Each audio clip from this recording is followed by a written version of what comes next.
yaitu ada pendidikan kapasitas individu, pengetahuan dan keterampilan yang lebih baik, manfaat ekonomi sosial, dan positif pada individu masyarakat, output dan input, margin antara hasil pendidikan dan biaya yang dikeluarkan. Kemudian ada pendidikan sebagai investasi modal manusia. Pendidikan adalah investasi jangka panjang, bukan sekedar biaya meningkatkan daya saing sumber daya manusia, yaitu contohnya di Korea Selatan dan Taiwan, meningkatkan daya tawar dan produktivitas di pasar kerja.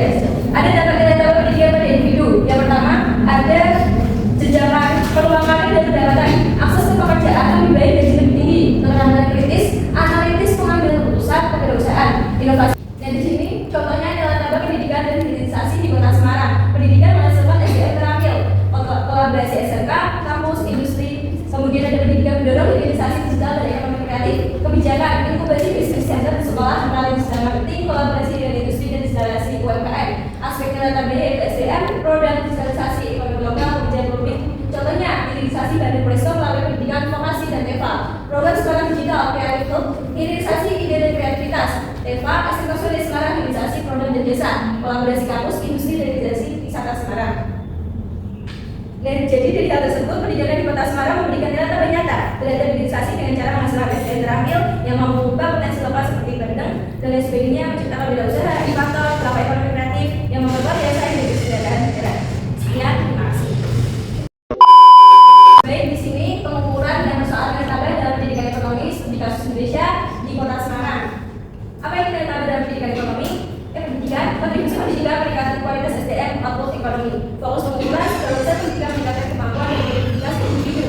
Mengapa pengukuran pendidikan tambah penting? Efektivitas investasi, alokasi sumber daya, identifikasi persoalan.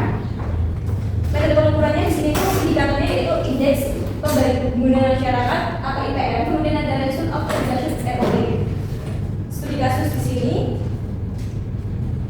Contoh nyatanya di Kota Semarang. Data Kota Semarang menunjukkan bahwa rata-rata orang sekolah atau RLS adalah 18,59 tahun. Hal ini merupakan investasi terbentuknya SDM berkualitas dan kompeten menghasilkan nilai tambah tercermin dalam pendapatan per kapitanya yaitu 150 juta dan IPM-nya 85,24. Rata-rata sekolah meningkatnya keterampilan dan kualitas SDM, terbukanya akses ke lapangan kerja, peluang ekonomi, era digitalisasi, global serta nilai tambah pendidikan, pendapatan per kapita, pemenuhan kebutuhan dasar, kualitas hidup meningkat, peningkatan daya beli dan mengurangi angka kemiskinan dan ketimpangan sosial. IPM-nya, kualitas hidup menyeluruh, penurunan kemiskinan, pengangguran kesenjangan, hadapan hidup jangka panjang dan kualitas hidup tinggi.